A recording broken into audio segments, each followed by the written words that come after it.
কারা কারা এই ড্রাগস ব্যবসার সাথে জড়িত। আমি বারবার এর মধ্যে জোর দিচ্ছি যে কোনো অবস্থায় তাদেরকে যেন ছাড় না দেওয়া হয়, কারণ নিজেরা কিন্তু ধ্বংস করছে, সমাজকে ধ্বংস করছে, রাজ্যকে ধ্বংস করছে।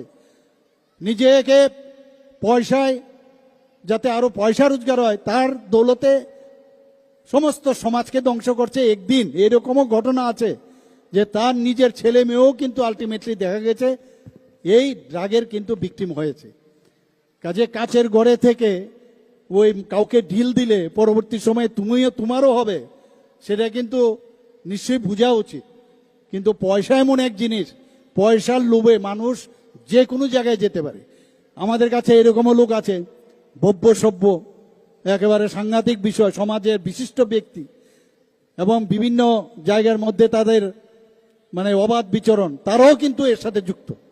আমি ওনাদেরকে হুঁশিয়ারি করে দিচ্ছি যে মাননীয় প্রধানমন্ত্রীজি এবং আমাদের হোম মিনিস্টার সাহেব যেটা বলেছেন, কোনো অবস্থায় সব জানি আমরা, কিন্তু আইনের বেড়াজালে যখন আপনারা আটকাবেন কেউ আপনাদের বাঁচাতে পারবে না, এতটুকু আমি বলতে পারি বন্ধুগণ।